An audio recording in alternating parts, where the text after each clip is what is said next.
à Paris qui a un document français. Le frère là, il arrive au Cameroun avec son passeport et tout ça. Qu'est-ce qu'ils font? Allez. Celui-là qui est français, il reste au Cameroun, il donne son passeport à son frère et son frère voyage, il part en France. Et le frère arrive, il lui envoie le passeport, peut-être, je ne sais pas comment il fait. Après, il faut. Lui aussi fait ce qu'il rentre en France. En gros, il utilise un faux papier pour venir en France. Maintenant, ils arrivent en France, il fait son business, tout ce qu'il faut pour tout faire. Pour se marier, on n'est pas encore arrivé sur le faux mariage, parce qu'il y a aussi des faux mariages ici. Voilà. Donc, c'est dit que il fait tout ce qu'il faut pour qu'il puisse avoir les papiers. Maintenant, il se rend compte que la Sainte Doctrine ne veut pas. Mais comment il va restituer ça? Parce qu'il a déjà voyagé. Il est déjà en France. Est-ce que la simple repentance suffit? Est-ce qu'il doit faire quelque chose? Ah, ça. Ou c'est fini, c'est mort, là, les gens, c'est fini. C'est là le problème. Gloire à Jésus.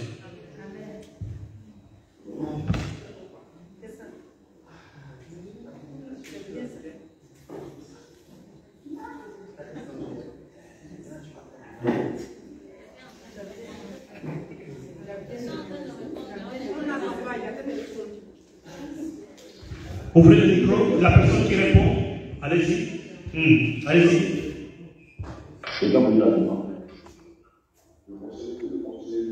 Bon, le conseiller que lui, celle qui a posé la question. Oui, le verset donné. À partir du verset 21 et 21. Le petit 5, verset 21. Le petit 5, verset 21. Jusqu'au verset 24.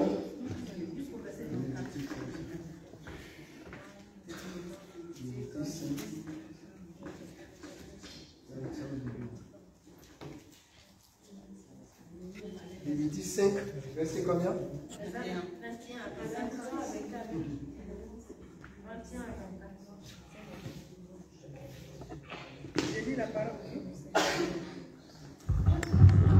Je lis la parole de Dieu avec respect.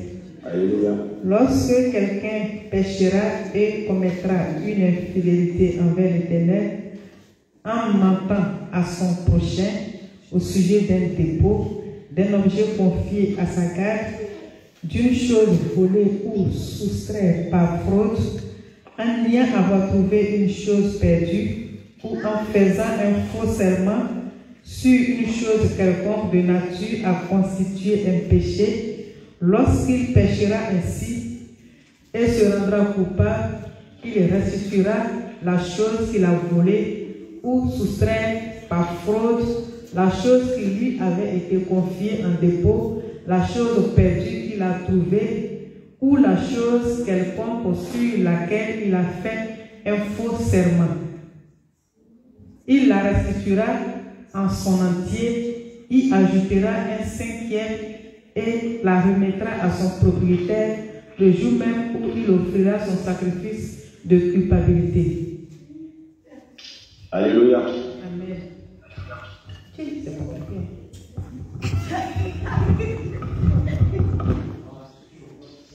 On va ajouter non 5, verset 6 à 8.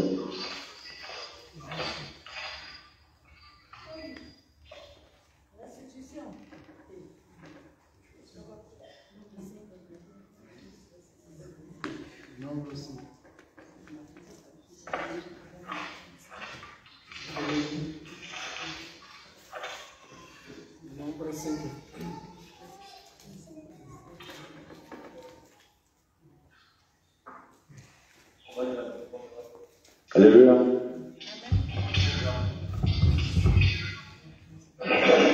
Amen. J'ai lu la parole de Dieu avec respect. Nombre 5, verset. C'est quel verset? 6 à 8. Non 5, verset 6 à 8.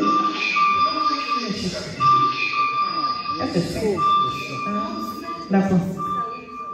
Parle aux enfants d'Israël lorsque qu'un homme ou une femme péchera contre son prochain en commettant une infidélité à l'égard de l'Éternel et qu'il se rendra ainsi coupable, il confessera son péché et il restituera dans son entier l'objet mal acquis.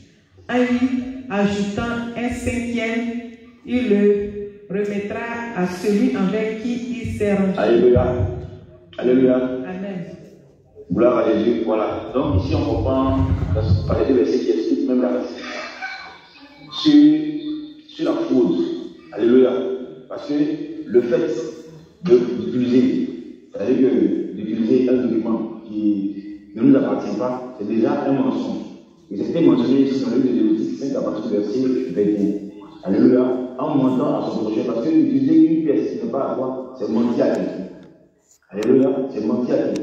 Et donc, là, si quelqu'un, le gars est en question, qui a utilisé les papiers, les documents de son frère pour aller en Europe, là, il doit faire la restitution. Ça veut dire qu'il ne doit pas utiliser ces documents. Parce que devant le Seigneur, c'est un péché, c'est une fraude. C'est bien dit même tout à l'heure de l'apôtre Abraham, a cité le passage de Romains 8, verset 13. Voilà, il a cité, où il est écrit, tu ne déroberas point. Dérober, c'est voler. Le vol, c'est la fraude. Alléluia. Donc, ça fait partie des commandements du Seigneur Jésus-Christ. Donc, dès lors où tu utilises ces documents qui ne sont pas à toi, et que tu vois avec cela, c'est comme si tu as volé. C'est comme si tu as transgressé la loi du Seigneur. Donc, il ne peut pas utiliser ces documents-là. La résolution qui est mise avec lui fera qu'il devra s'aller sauver d'utiliser ces papiers. Parce que s'il travaille avec ça, le diable va lui proclamer des droits. Alléluia. Le diable va lui proclamer des droits. C'est-à-dire que le diable pourra toujours. Amen. Donc, en gros, si on a bien compris, par simple non-utilisation, suffit. C'est ça? Simple non. Alléluia. C'est ça? Si j'ai bien compris. Parce que si on va sur table, simple non-utilisation, ça a été utilisé. On a reconnu qu'on a utilisé quelque chose de faux. Maintenant, puisqu'on ne l'utilise plus, donc c'est bon. C'est bien ça. Ouais, on ne doit plus l'utiliser. Voilà.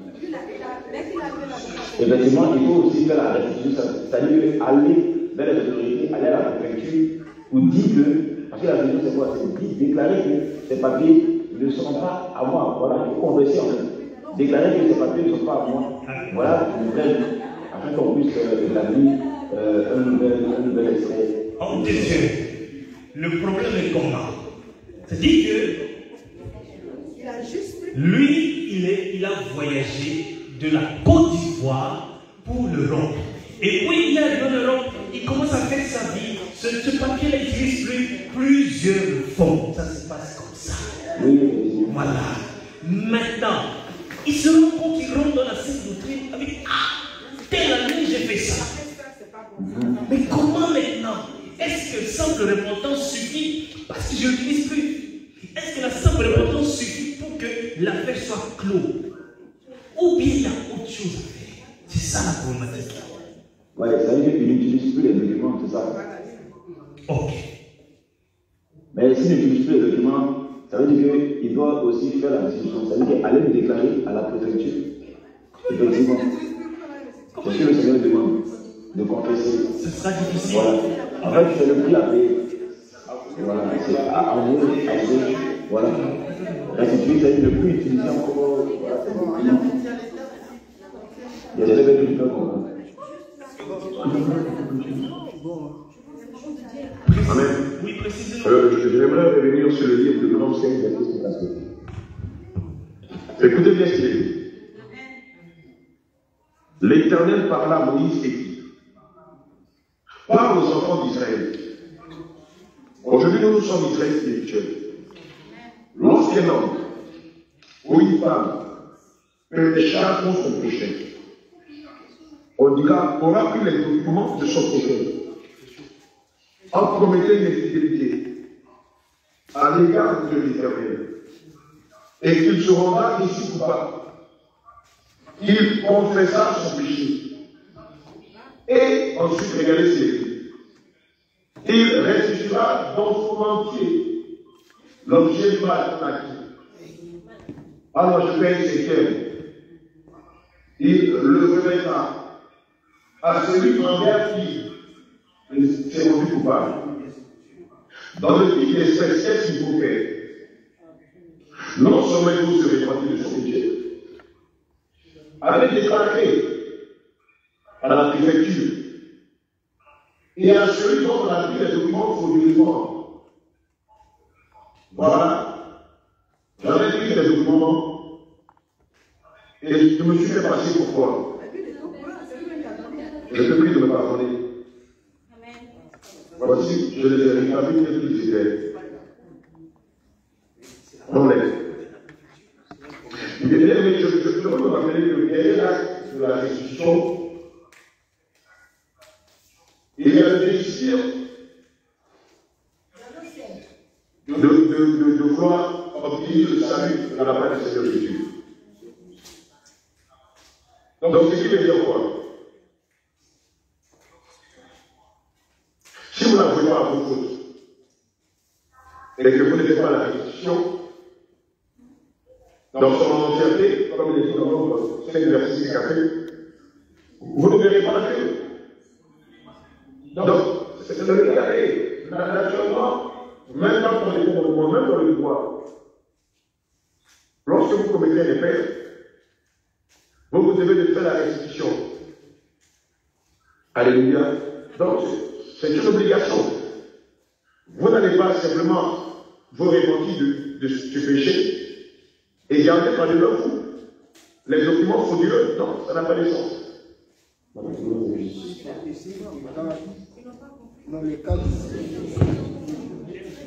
Alléluia.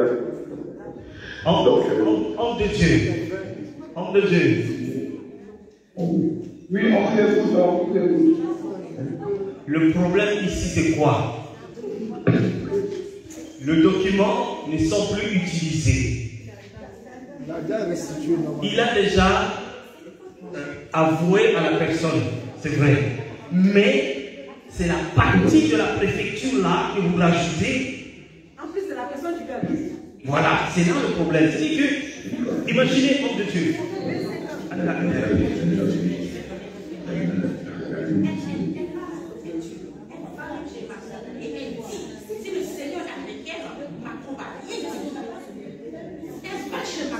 Bon. D'accord, il a avoué. Est-ce qu'il a avoué les documents? Le document, ça appartient à son frère. Il a utilisé ça, c'est celui que son frère il envoie à chacun. Il est venu en France. En gros, c'est ça. Ça appartient à son frère. Ils se sont arrangés pour qu'il vienne. C'est ça le problème. Maintenant, lui. D'accord, mais est-ce qu'il a fait la restitution? Parce qu'en fait, si tu as fait la restitution, il ne doit plus jamais travailler avec ce document-là. Non, il ne travaille pas avec ça. Il ne travaille pas avec ça, rien du tout. Mais les choses se sont passées il y a 20 ans, 25 ans passés. Maintenant, il a connu la scène doctrine, mais il se sent, il dit, à telle époque, j'avais voyagé avec un faux papier. Mais comment est-ce que je peux restituer cette histoire? Parce que j'étais dans le fond dans les années 90. C'était ça. D'accord, s'il a envoyé cela à son père et qu'il a rendu ce document, c'est fini, il n'y a plus besoin d'aller à la Mais en fait, il n'était même pas dans le Seigneur d'abord. Voilà, il n'était pas dans le Seigneur, il a connu les choses. Voilà. Donc, c'était juste il y avait ensemble beaucoup de questions qui étaient montées dedans. Parce qu'il y a une autre question, restitution, une autre question. L'autre question, c'était quoi? C'était qu'il a pris, ses parents de donner les frais de naissance d'un autre. Et maintenant, il vit avec ça. Bon. Oh Dieu. Maintenant, un autre cas, c'est-à-dire que le frère, avant qu'il soit chrétien, dans la sainte doctrine, il était enfant, disons, prenons ça 5 ans. Il avait 5 ans. Voilà. Maintenant, ses parents lui font faire un acte de naissance de son autre frère. Voilà. Ils lui ont fait un acte de naissance. Et lui, il était enfant. il a progressé avec l'acte de naissance de son frère jusqu'à ce qu'il grandisse et qu'il vienne en Europe. Et maintenant en Europe, il a eu travail avec, il a eu du papier avec, il a eu les enfants avec, il a évolué avec cet acte de naissance-là. Il est fiché en Europe avec ce nom-là. Maintenant, il se dit, mais je connais Dieu, je connais la sainteté, mais je vais m'en sortir comment?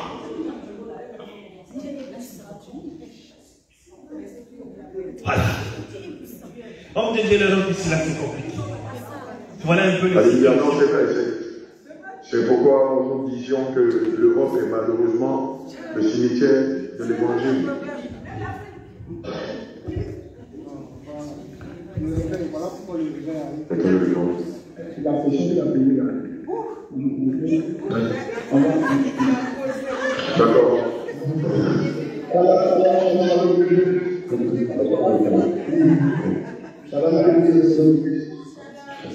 D'accord.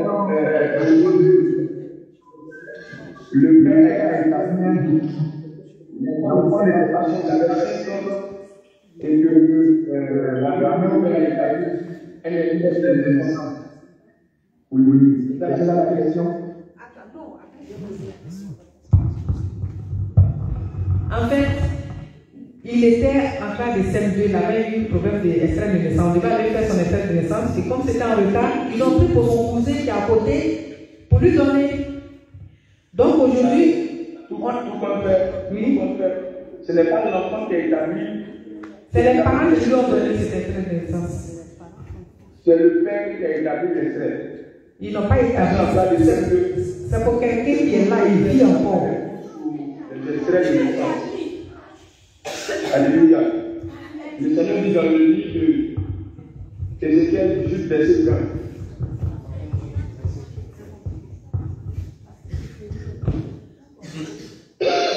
Chapitre 18, verset 20.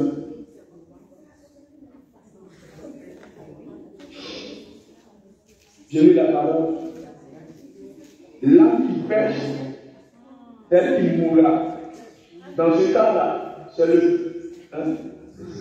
Verset 18, verset 20. Ici, c'est là. Ézéchiel 18, verset 20. Je prends les deux premières phrases. L'âme qui pêche, tel qu'il prend. Et c'est au père d'aller faire la restitution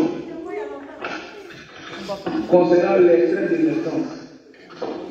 C'est le père qui doit aller faire la restitution de l'extrait de naissance. Et non l'enfant. Mais dans le cas où c'est l'enfant, pour des examens, aller lui-même et modifier son extrait, c'est celui qui a établi le document, celui qui doit aller faire la modification, la restitution. Amen. Alléluia. Prenons le livre de Jérémie 31, verset 29 à 30.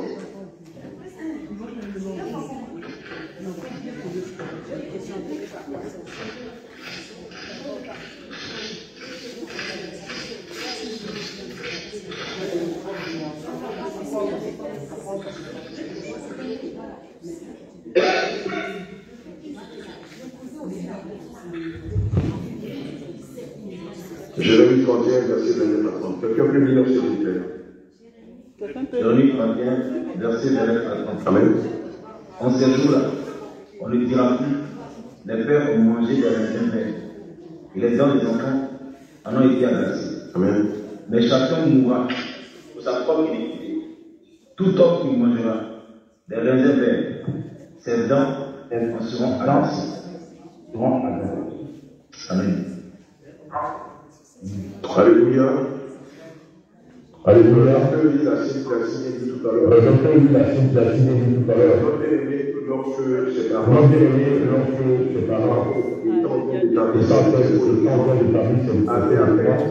avaient à peine 5 ans. Amen. On ne peut pas imputer le péché à son fils, ça a peine 5 ans que le père le péché. Alléluia. Amen. Ça n'a pas dû me faire qui dit que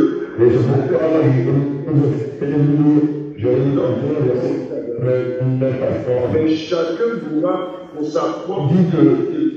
Les pères ont mangé de c'est dans les enfants ont été adoptés. Mais chacun mourra pour sa propre identité. Non comme tu mangeras de réserve, non on sera adapté. Et non pas le temps de ses enfants. Alléluia. Donc je veux rassurer mon bien-aimé avec ses temps. Je vais parler. Le péché lui sera permis. C'est ton père. Donc vous serez la responsabilité de ce péché. Parce que lui, lorsque il est à jamais. Amen.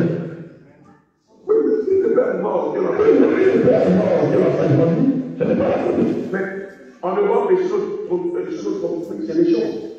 Ici même en Côte d'Ivoire, on a le cas des caractéristiques. L'enfant redouble plusieurs fois la classe de CM1, la troisième ou la terminale, et il a un âge qui est avancé pour faire les amis du CP, du BP sur le bac. Les parents s'arrangent pour aller vers les faux papiers pour baisser l'âge. Mais ce n'est pas le péché de l'enfant. L'enfant n'a pas demandé à son baisse son âge. Non. C'est la responsabilité de ses parents qui sont allés trépatouiller l'acte de naissance de leur fils. Alléluia. Et donc c'est eux qui devront se répandre et c'est eux qui devront faire l'institution. Mais l'enfant lui continue sa vie. Le Dieu que nous avons est le Dieu de justice. Et il ne peut pas imputer le péché d'un enfant au péché d'un père. Non. Alléluia. Amen. Oui, question. Allez-y. D'ailleurs, quand on lit Ézéchiel 19, d'ailleurs, quand on lit Ézéchiel 18, verset 9, il est dit que l'âme qui pêche, c'est celle qui mourra. Et le fils ne portera pas l'iniquité de son père. Et le père ne portera pas l'iniquité de son fils. La justice du juste sera sur lui. Et la méchanceté du méchant sera sur lui. Amen. Claire. Ézéchiel 18, verset 9. Voilà ce que la parole de Dieu dit.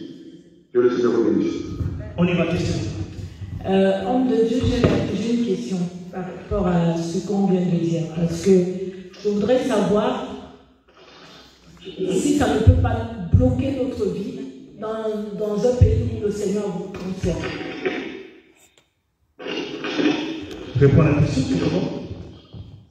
Si cela ne peut pas être un obstacle pour notre vie, par rapport à la question qu'il vient de répondre, à cause des péchés de nos parents. C'est la restitution du Père, c'est pas toi le problème. Claire. La restitution est du Père, c'est pas toi. Merci. Entre Dieu, je suis renchéri.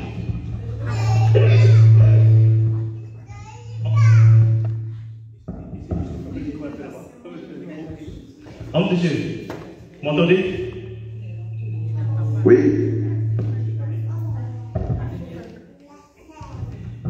Oui.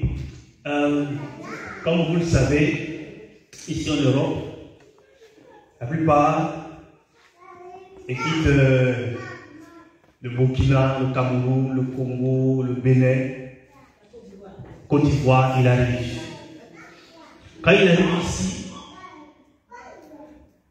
à part peut-être d'autres voies de recherche, de séjour, un mariage qui peut être vrai ou faux, très souvent, les gens se lancent dans ce qu'on appelle demande de statut de réfugié. Et il faut faire une histoire. Vous voyez? Et la plupart, dans 100%, seulement 2% sont vrais. Voilà. Maintenant, je vais terminer la question. Seulement 2% sont vrais. Et maintenant, cette personne, ça fait 30, 40, 50 ans qu'il est en Europe avec un papier en bonne et due forme, mais partant d'une histoire fausse. Il a des enfants Et même, je suis renchéri, il a changé de nom à un faux nom. Fausse date d'identité, fausse date de naissance.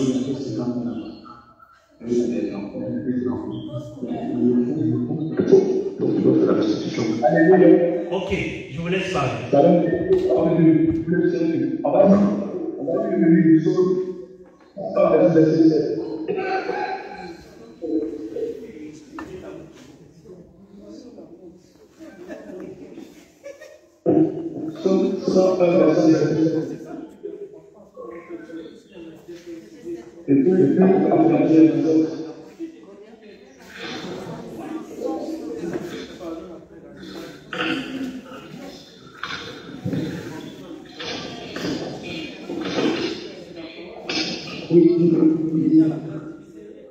Psaume 101, verset 7. C'est lui qui fait en cause la gouvernance dans la maison. Celui qui dit ne se distingue pas en présence. Alléluia. Apocalypse 1, verset 7.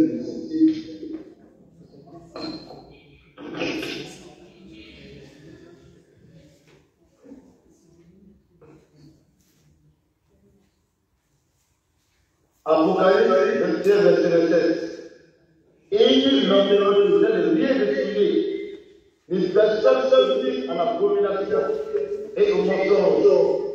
Et il n'entendra que ceux qui sont écrits dans le livre de la vie. Alléluia.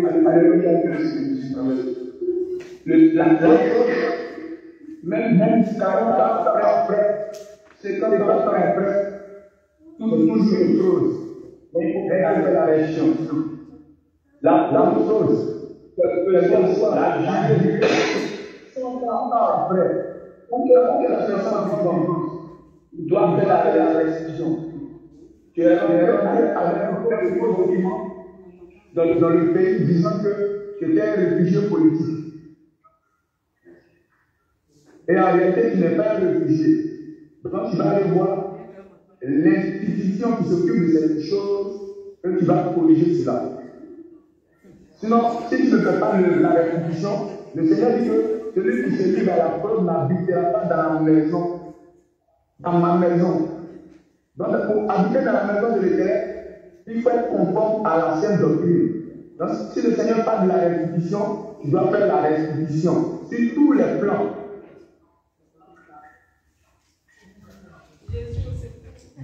Donc, si on comprend bien, tous ceux qui ont fait des faux permis, tous ceux qui ont eu des diplômes avec un faux nom, parce qu'éventuellement, un faux nom, faux âge, faux date de naissance, tous ceux qui ont déclaré des enfants qui ne les appartiennent pas. C'est-à-dire que tout dont on a l'habitude ici en Afrique, venir en Europe de faire, il faut tout régler. C'est clair. Si réellement on aspire à aller au ciel, il faut faire la restitution de tout ça. C'est ça ou pas? Les femmes qui donnent enfants à la source, alors les femmes qui donnent enfants. Il y a aussi, moi je connais aussi une situation où une femme cherche le papier, elle est mariée à un homme qui n'a pas de papier, mais elle demande à quelqu'un qui a le papier français de déclarer l'enfant. Donc il faut restituer encore.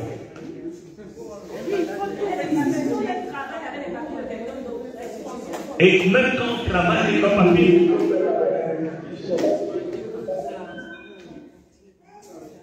et éventuellement, lorsqu'on travaille avec le papier de quelqu'un et qu'on est devenu PDG avec le papier de son frère dans une entreprise VIP, donc on doit restituer, rendre ça et rendre le tablier. On a eu le diplôme de médecine avec le papier de quelqu'un d'autre. Il faut restituer ce diplôme de médecine. J'apprends comment il veut se concept. À concept, il est dans le monde. C'est ça. De gagner le monde, c'est le peuple.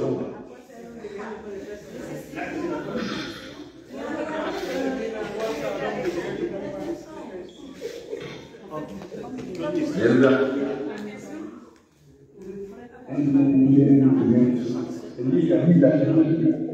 Le livre de Marc 8, verset à 17, et que c'est un homme de gagner le monde s'il perd son âme. Allez, donc la première question. Ok, donc on a compris que tout ça c'est la restitution. Il y a une question. Oui, c'est mon Dieu. Shalom, shalom. Peuple de Dieu, que le Seigneur vous bénisse. Et maman et papa. Oui, je voulais juste appuyer sur la parole de Abraham, il vient de dire. Vous savez que même chez Satan, on restitue. Et c'est plus grave chez Satan. Nous avons Jésus. Et Jésus, c'est amour. C'est Satan, si tu voles, si tu violes la femme de quelqu'un, si tu voles quelque chose, on va te dire, si tu ne dis pas, ils vont te... Comment ça s'appelle encore? Ils vont verser le vin, et si tu ne parles pas, tu vas mourir. Tu dois restituer, tu dois avouer que tu as fait ça, sinon tu vas mourir. C'est une loi sacrée. Même chez Satan, ils le font. Et nous avons Jésus. Nous savons que si on avoue, on est sauvé. Mais c'est Satan, si tu avoues, tu te fatigues. L'heure arrive, ils vont te liquider. Nous avons Jésus. On n'a rien à avoir peur. Et c'est la vérité. Même tout à l'heure, je vais poser la question, c'était le temps, comment ça s'appelle encore, la nudité. C'est depuis le temps. C'est pas la sainte doctrine nous rappelle notre identité, la sainte doctrine. Mais Dieu nous avait tout donné ça, nous l'avons mis à côté. Mais la nudité chez nous, chez moi, je sais au Sénégal, je suis à Guinée-Bissau. Dès que ta maman attache une panne ici, Satan lui dit, il ne faut pas maudire l'enfant parce que tu es nu. Il ne faut pas maudire l'enfant parce que tu es nu. Quand tu t'assois avec mon mari, c'est une cuisse, on dit, assois-toi bien, tu vas maudire l'enfant. Donc c'est des choses qui datent depuis longtemps. Donc la sainte doctrine, c'est de vous rappeler notre identité. Tout simplement. C'est pas dur, et c'est quelque chose qui est agréable à Dieu. Moi je vous encourage, je veux juste vous encourager. Parce que comme on dit, quand tu as une grand-mère, quand tu es né avec une grand-mère, tu as toujours des questions et elle est là aussi à te répondre. C'est pour cela que Dieu m'a fait grâce de connaître ces choses-là. Mais vraiment que la restitution, comme on dit, la sainte doctrine est dure. Ce n'est pas la sainte doctrine là qu'on nous impose. C'est la parole de Dieu qui est la sainte doctrine depuis le commencement. C'est pour ça qu'on dit qu'il n'y a rien qui est nouveau sur la terre. Et je reviens sur l'éducation des enfants ici en France. Nos enfants, c'est des anges, mais c'est les parents aussi. Nous sommes maris et femmes, mais nous voulons tous travailler. L'enfant rentre à l'école et se livre lui-même. Il faut dire la vérité. Quand on dit que tu as la chance d'avoir des enfants qui sont polis, nous devons juste transmettre l'éducation que nous avons reçue en Afrique. Mais nous arrivons ici en France, nous voulons être une blanche, plus que les blanches, plus que les blancs. Les blancs frappent les enfants, les blancs corrigent. Moi, je fais de réunion en réunion dans les écoles. Quand mes enfants étaient en primaire, j'étais en réunion. Je suis tous président de l'association de 75 personnes. Et j'écoute tous les mamans. Même les papas africains, ils disent si tu tapes l'enfant, il va porter plainte. Le centre social, il est là. Toi, tu es la maman. Moi, je les punis. Ils ne mangent même pas. Je dis tout le monde. J'arrive à l'école dans les réunions, je me pose. Les enfants, ce sont nos enfants que Dieu nous a donnés. C'est des anges, il faut les éduquer. Le plus dur, c'est vrai, je n'ai pas dit c'est facile. C'est le plus dur en France, c'est l'éducation. Et si tu rates l'éducation de ton enfant, Dieu te demandera compte. Rate même ton mariage, il n'y a pas d'éducation dans l'enfant. Rate ton travail, il n'y a pas d'éducation dans l'enfant. L'enfant n'a rien demandé. Il faut juste assumer cet enfant. C'est un ange. La chance, tout le monde a la chance. Mais on veut tout avoir. Et les enfants en dernière position. Je vous en prie. La sainte doctrine, c'est une grâce que Dieu nous a donnée. C'est vraiment la parole de Dieu. Merci beaucoup, soyez bénis.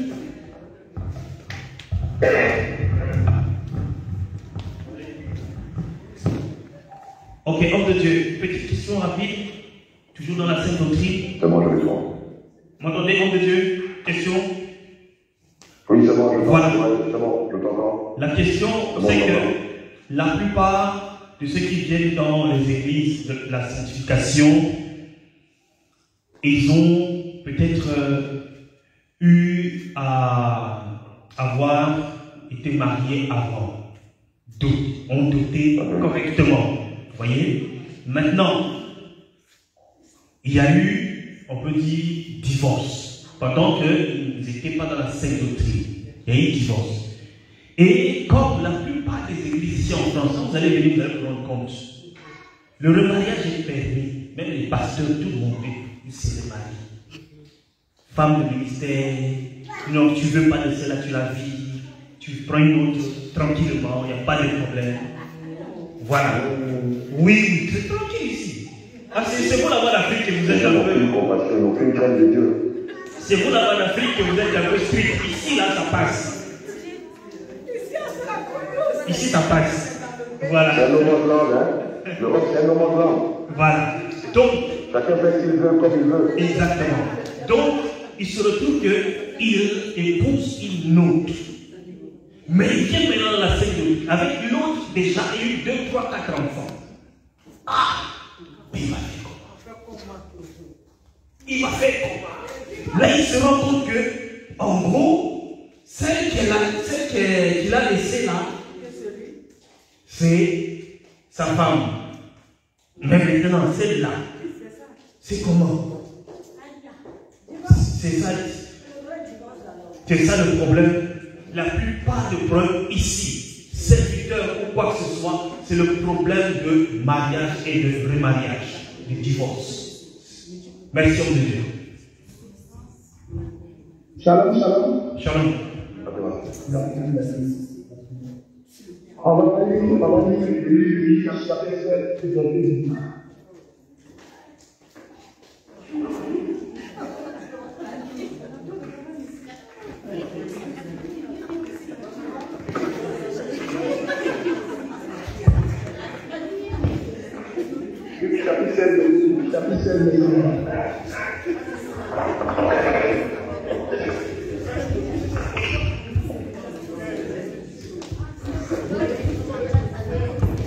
Luc chapitre 16,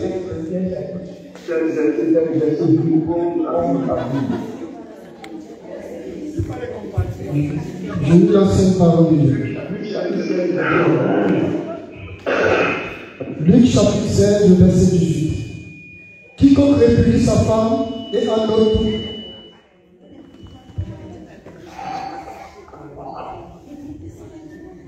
Quiconque répudie sa femme et en épouse une autre commet un adultère.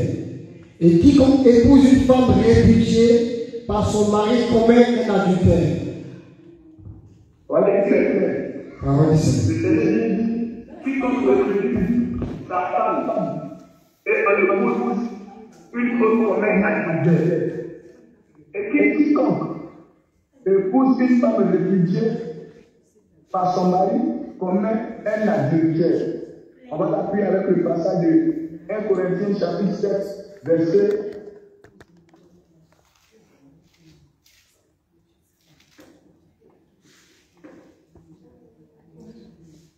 1 Corinthiens chapitre 7, verset 11 à 12.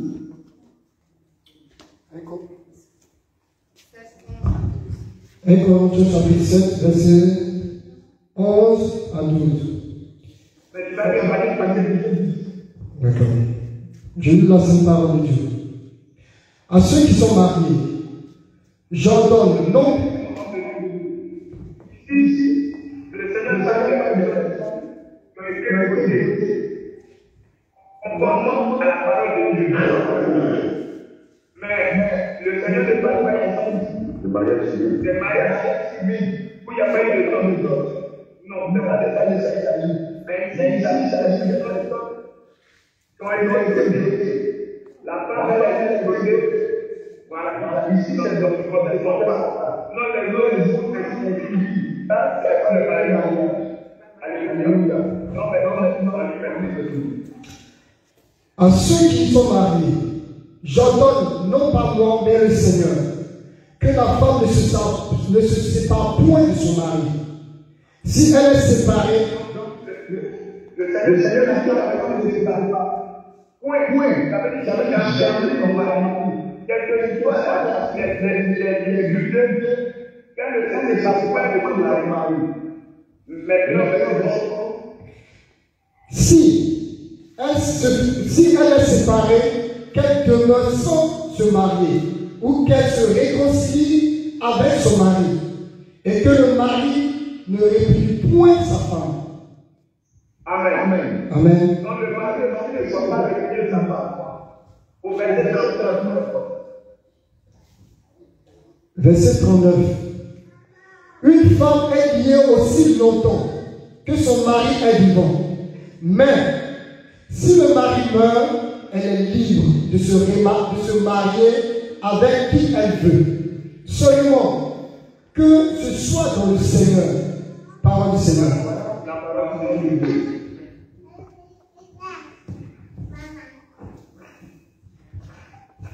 Voilà ce que le Seigneur déclare au sujet de Maria.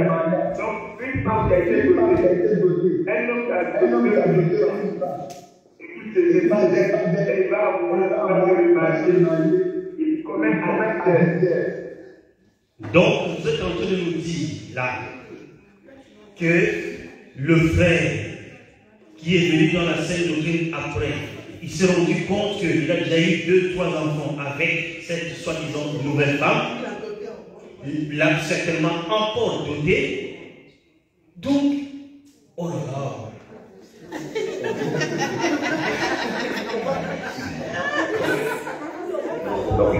La parole dit dans le Seigneur.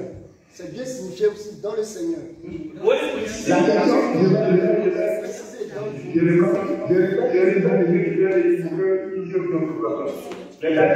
la personne est ignorance. Il s'est séparé de l'ancienne femme. Et il est venu, il a donné une nouvelle femme. Voilà. Et il doit eu des enfants. Voilà. La parole de Dieu dit qu'il a commis un cas d'infidélité.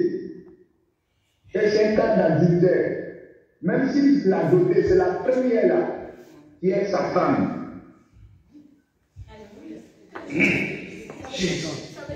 La seconde n'a pas de valeur. C'est la première qui est sa femme. Mais si elle meurt, là maintenant il peut se marier. Donc, dans ce cas, le verset de Dieu ne tient pas compte du temps d'ignorance et ne fonctionne pas dans ça. Il est bien bon. Non, ça, le Seigneur, le mariage est venu, le mariage, c'est une institution divine. C'est depuis dans le jardin que ça a commencé. Le mariage, là, ce n'est pas la loi de Moïse. Bon, ok. Moi, j'ai une question aussi. L'apôtre Paul parle aussi.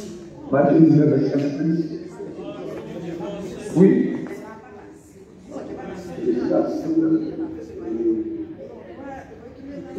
Comme le mariage de Christ et de l'Église. Alléluia, voilà, c'est bon, je la connexion. Oui, en deuxième. Amen. Content? Oui, alléluia, vous m'entendez? Amen, amen. Amen. Prenons principalement Marc 10, verset 9. Marc 10, verset 9. Voilà, je vous demande de verset 10.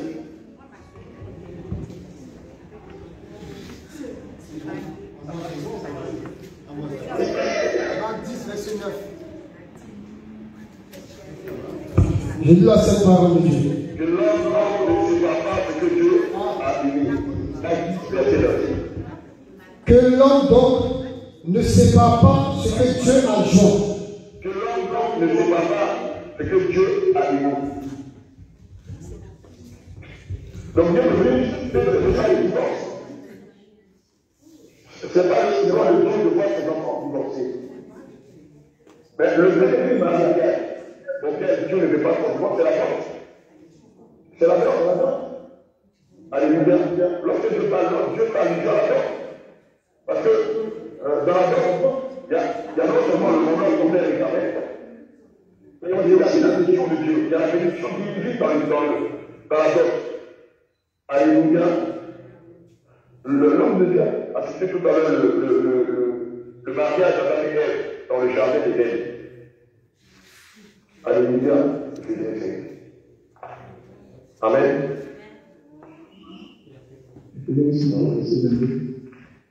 Éphésiens 5, verset 31 à 32. Alléluia. C'est pourquoi l'homme quittera son père et sa mère et s'attachera à sa femme. Et les deux deviendront une seule chair. Regardez ce qu'il a dit au verset 32. Ce miséricorde, je dis cela par à l'église. C'est Christ ne se séparera pas de son église, c'est son épouse. Christ ne veut pas non plus que ses enfants se séparent après le mariage. Alléluia. Le Seigneur a versé de son sang pour doter son église. Alléluia. Là, ce qui s'est passé à quoi? C'est un acte de dot. C'est un acte de mariage. Alléluia.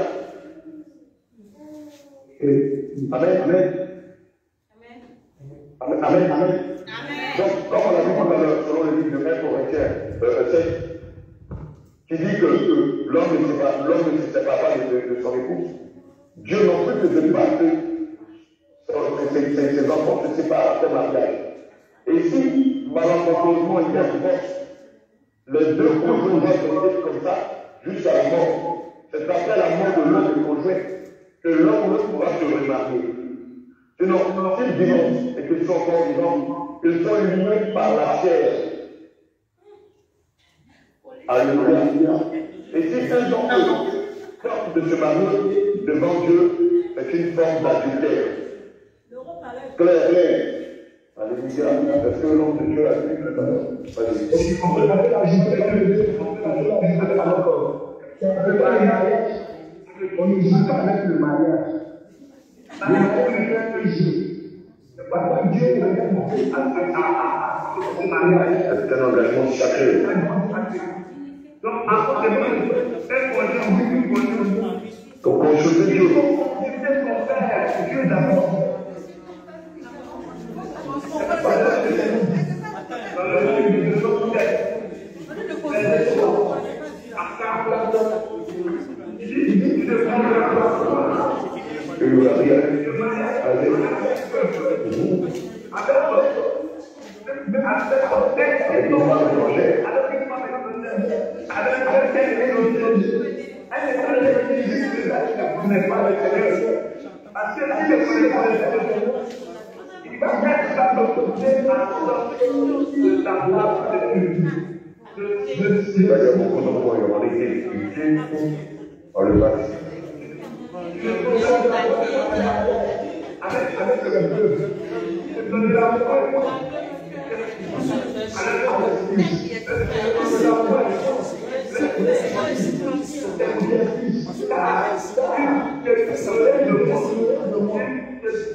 Ne devons plus se marier jusqu'à la mort. L'un d'entre eux.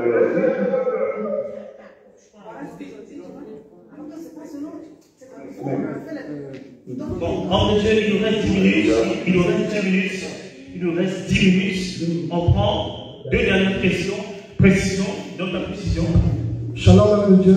Je suis le frère Dan. Tout à l'heure, vous avez parlé de. Nous ne devons pas marier des femmes étrangères. Je prends par exemple de l'homme animal. Avant de connaître le Seigneur, il était dans le monde. Il a constitué comme un homme animal. Et ce dernier-là, dans le monde, il se marie.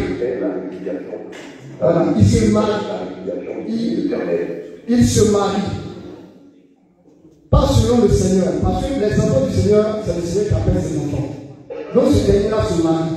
Et après, il vient dans le Seigneur et il veut se marier maintenant. Il trouve son âme, comme on le dit, il veut se marier. Est-ce que c'est possible? Ça, c'est le premier cas. Ça, c'est un premier cas. Maintenant, celui qui rentre dans le mariage étant chrétien. Il est dans le mariage étant chrétien et qui se marie avec une femme qui ne connaît pas le Seigneur. Et ça, il savait que ce n'est pas sa femme, mais il veut aller se remarier encore. Est-ce que c'est possible?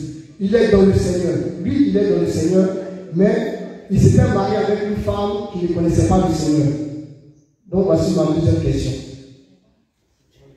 Ma première question, c'est que il n'était pas dans le Seigneur, les deux conjoints n'étaient pas dans le Seigneur. Est-ce qu'ils peuvent divorcer pour revenir dans le Seigneur pour se remarier?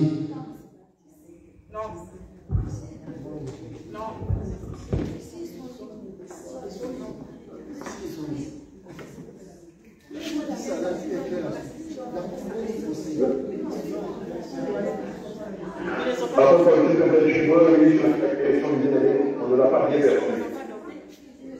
Ils n'ont pas bien compris. Ça sonne fort. Ah, ça sonne fort. Shalom, est-ce que vous m'entendez? On va le faire, je crois qu'on appelle le bien. Avec le jeu de pied. Shalom, bien-aimé. Vous m'entendez, homme de Dieu? Oui, vous pouvez poser la question. D'accord. Je disais tantôt, deux personnes qui ne connaissent pas le Seigneur, qui se marient. Et on dit l'homme par exemple, il vient dans le Seigneur. Le Seigneur lui fait grâce, il veut connaître le Seigneur. Non, il s'est déjà marié. On dit qu'il a payé la dot. Il a payé la dot. En tant qu'homme animal, il ne connaissait pas le Seigneur. Il vient dans le Seigneur maintenant. Et il veut maintenant mettre sa vie nette devant le Seigneur. Est-ce que ce dernier, s'il vient dans le Seigneur, il est en même de se remarier? Est-ce qu'il peut se remarier? Ça, c'est la première question. Il n'était pas dans le Seigneur, il s'était marié. Il n'était pas dans le Seigneur, il s'est marié. Il a payé la dot même. Dans le monde. Maintenant, il vient maintenant au Seigneur.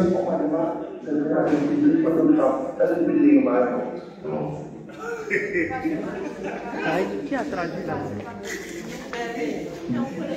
Bon.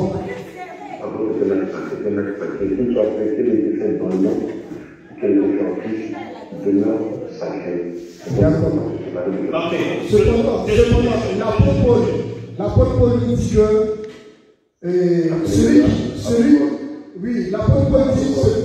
celui qui est marié.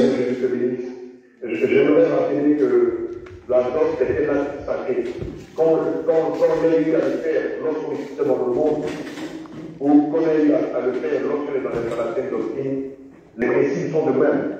Amen. Comme on l'a vu en Malachie 10, verset 9, il est dit que l'homme ne sépare pas ce que Dieu a écrit. Amen. Et quand on lit Malachie 2, verset 7, le Seigneur lui-même dit, car je hais la répudiation, dit l'Éternel. Alléluia. Je ne veux pas qu'on divorce. Quand on a eu à contracter le mariage, quand on était païen, ou quand on a eu à contracter le mariage, quand on est dans la scène doctrine, cela est de mise. Alléluia. Et donc cela ne doit pas changer. Amen. Gloire à Jésus. Amen. C'est bon? Oui. Gloire à Jésus. Amen.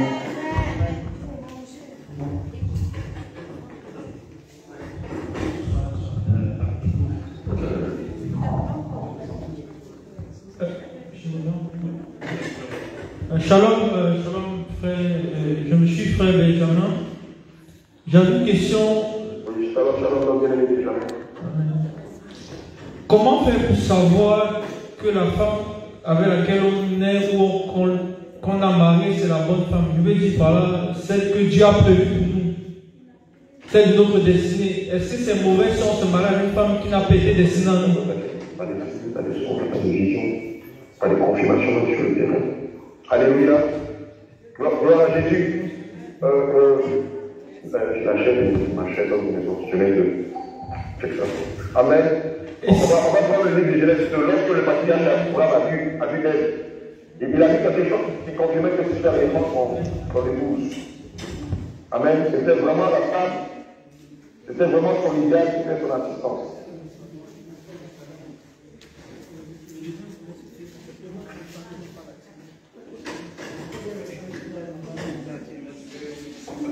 Genèse 2, verset 21. À partir du verset 21. Au verset 24. Il est dit: alors l'Éternel Dieu fit tomber un profond sommeil sur l'homme qui s'endormit. Il prit une de ses côtes et referma la chair à sa place. L'Éternel Dieu forma une femme de la côte qu'il avait prise de l'homme et il l'amena vers l'homme. Et l'homme dit: voici cette fois-ci celle qui est hors de mes os et chair de ma chair. On l'appellera femme parce qu'elle a été prise de l'homme. C'est pourquoi l'homme quittera son père et sa mère et s'attachera à sa femme et ils deviendront une seule chair. Vous avez vu la réaction du patriarche Adam au verset 23. Il est dit que lorsqu'il a vu la matriarche, il a reconnu en elle que c'était l'os de ses os, la chair de sa chair.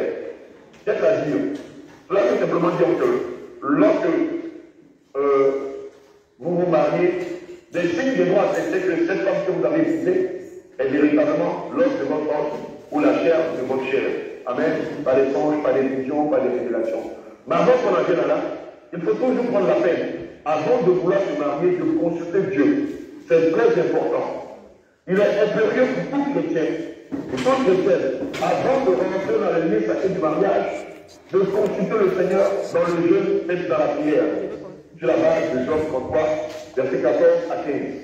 Donc cela veut dire que même si on n'a pas consulté et qu'on se rend compte qu'on s'est trompé, le fait qu'on a déjà noté, donc c'est fini, on est lié, donc c'est fini.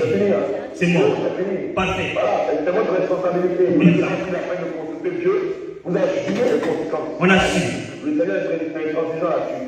Maintenant, et malheur à vous si vous divorcez. Voilà, il y a maintenant des tribus qui, par exemple, le monsieur paye la dot parce que la famille de la femme n'est pas content du monsieur. Le monsieur peut-être, il est dans la sanctification, il se dit non, ce monsieur-là ne vaut pas notre fille. Il vient, il restitue la dot. On fait comment? Est-ce que le monsieur a le droit, il est désengagé ou pas? Est-ce que les deux sont désengagés ou pas? C'est quoi? C'est comment?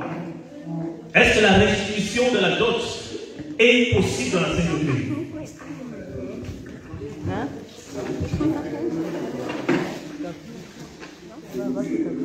Non, ils sont mariés, mais les parents demandent quelque chose.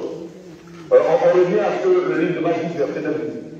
Que l'homme donc ne sépare pas ce que Dieu a mis. Et donc, si les beaux-parents exigent que le genre divorce de leur fille, malheur à eux, la malédiction va peser sur eux. Alléluia. Ces beaux-parents seront maudits à jamais. Et donc, tous ceux qui ont confondu un divorce de leur soeur, de leur frère, seront tenus de rendre compte au Seigneur Jésus. Après. Mais dans ce cas, les deux sont aussi tenus de rester sans s'engager parce qu'en réalité, ils sont mariés. On peut dire ça comme ça. Ils ne sont pas désengagés. Qu'est-ce qui est difficile à Dieu? Est-ce que le couple a pris la peine de soumettre leur situation au Seigneur Jésus? Est-ce qu'ils ont décidé de faire des concessions? Regardez la question sur le pardon. Lorsque les apôtres demandent au Seigneur Jésus, comme les fois que tu pardonnes par vous, le Seigneur a dit 7 fois, 77 fois. Alléluia. Autant de fois qu'il nous est possible de pardonner, nous devons pardonner. Et si nous refusons de pardonner tous les prétextes à la clé, et nous décidons de divorcer, malheur à nous. Malheur à la personne. il va prendre celui de demander le divorce. Et c'est le fait. La condition dit que s'ils divorcent, ils sont tenus de ne pas se remarier jusqu'à ce que l'un des conjoints décède. Et s'ils le font, c'est un cas d'adultère. S'ils se marient, malgré que l'un des conjoints n'a pas rendu là, c'est un acte d'adultère devant Dieu. Au même titre que quelqu'un qui trompe sa femme ou une femme qui trompe son mari. Amen. Homme de Dieu, nous sommes arrivés à la fin. Et les deux reprend au ciel, malheureusement. Nous sommes arrivés à la fin. Encore une fois, merci pour tout ce temps d'enrichissement. Il y a même de bien-aimés qui ont dit ici, c'est trop pour une journée, il y a trop d'informations. Pour une seule journée, il y a trop d'informations et c'est vraiment, on peut dire, comme on dit en langage français, c'est du courage. On n'a pas pu faire le tour de tout, on n'a même pas pu faire le tour des différentes constitutions de la thème doctrine, mais bon, nous avons parlé de ce qui relève du quotidien. Voilà, en tout cas, moi je voudrais seulement que vous puissiez prier pour les bien-aimés afin de pouvoir clôturer et que nous puissions terminer parce que nous devons finir au niveau de la salle. En 2 minutes, s'il te plaît, j'aimerais... Oh, apôtre, sorry. Rapidement, aujourd'hui, par exemple, je vois qu'on n'a pas eu, comme vous l'avez signifié, le temps de parcourir assez la doctrine. Donc, ce que moi je proposerais, s'il y avait que chaque mois, vous puissiez organiser, par exemple, une journée de conférence, nous allons prendre chaque élément de la Sainte Doctrine pour pouvoir permettre aux bien-aimés de bien comprendre et de pouvoir poser aussi des questions, si c'est possible. C'est possible. Dans ce cas, c'est qu'on pourra faire, en de Dieu, c'est possible. On ne le fera pas dans une salle comme ça, mais on va chercher un logement de quelqu'un, et on pourra faire dans ce lieu-là.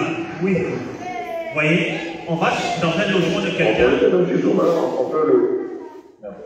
On peut le faire directement chez nous, chacun est chez soi à la maison. Voilà. Et comme on le fait souvent, je ne prends pas l'ensemble des enseignements. Exactement. Voilà, ça fait la Prochaine Michel, un enfant, voilà, fait pas un enseignement sur une construction de la thème doctrine. On peut le faire. C'est une date, voilà, une ou 2 semaines à l'avance. Et puis voilà, l'enseignement est donné par l'un d'entre vous. Il y a tellement de questions que vous n'êtes pas tous logés au même endroit. Vous êtes venus d'horizons différents, différents. Et c'est pas évident de pouvoir réunir tout le monde. On est sur le même endroit. Exactement. Donc, aujourd'hui, c'était bien parce qu'on a pu poser un visage à chaque nom. On a pu se rencontrer, la communion fraternelle. Voilà, ça nous a fait du bien avec les bien-aimés de Rennes qui étaient là. Et vraiment, le Seigneur nous a fait du bien. Voilà, donc nous bénissons le Seigneur. Et c'était vraiment une très très bonne occasion de... Voilà, tout à fait. C'est aussi le lieu de rappeler à tous nos bien-aimés, comme il est dit dans la parole de Matthieu 19 à 20, le Seigneur pourrait dire, allez dans toute la nature et faire des disciples, et baptiser le nom du Père et du Fils et du Saint-Esprit, et enseignez-leur à observer tout ce que je vous ai prescrit. Alléluia. C'est le lieu de rappeler aux frères du Christ en France que nous souhaiterions, comme aujourd'hui, que vous travaillez en synergie pour l'avènement du Christ, au travers de mise en place de cellules de prière dans vos différentes villes, dans vos différents quartiers, voilà, d'établir ce responsable de quartier, voilà, dans le bien-aimé de la contrôle et à la tête, et aussi, voilà, pourquoi pas de préparer la venue des hommes de Dieu, puisque dans 20 ans bien précis, nous serons en France, évidemment pour apporter le feu du réveil, et donc on souhaiterait que vous vous mettiez en synergie et qu'ensemble que vous prépariez, voilà, la venue des hommes de Dieu pour apporter le feu du réveil dans les différentes villes où il y a, on va dire, il y a une masse de, voilà, il y a plusieurs bien-aimés. Voilà, donc je voulais terminer par là, organisation de moments d'évangélisation, mise en place de cellules de prière et aussi planification de la venue des hommes de Dieu et des servants de Dieu. Voilà ce que je voulais dire pour terminer. Amen. On va se lever et les hommes de Dieu, l'apôtre Abraham, va prier pour nous et nous recommander au Seigneur. Gloire à Jésus. Alléluia. Donc, il va nous recommander de bénédiction de Jésus. Amen. Je vais regarder les yeux.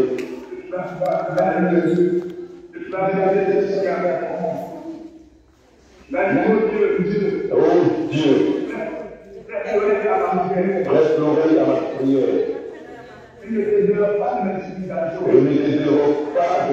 supplications. Écoute-moi. Écoute-moi. Et réponds-moi. Seigneur Jésus, j'ai entendu ta parole. Sonde-moi. Éprouve-moi. Fais passer au feu mes rêves et mon cœur. Regarde-moi et aie pitié de moi. Car je suis abandonné et malheureux.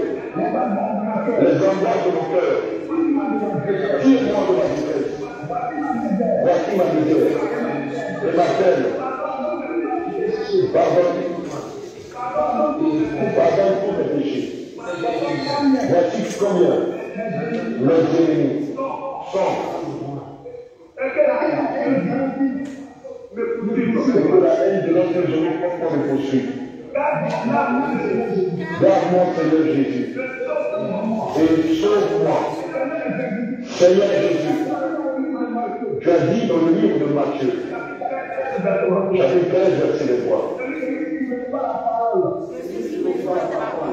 Celui qui reçoit la bonne semence, celui qui reçoit la bonne semence, dans la bonne terre, c'est celui qui entend la parole et la garde et porte les fruits.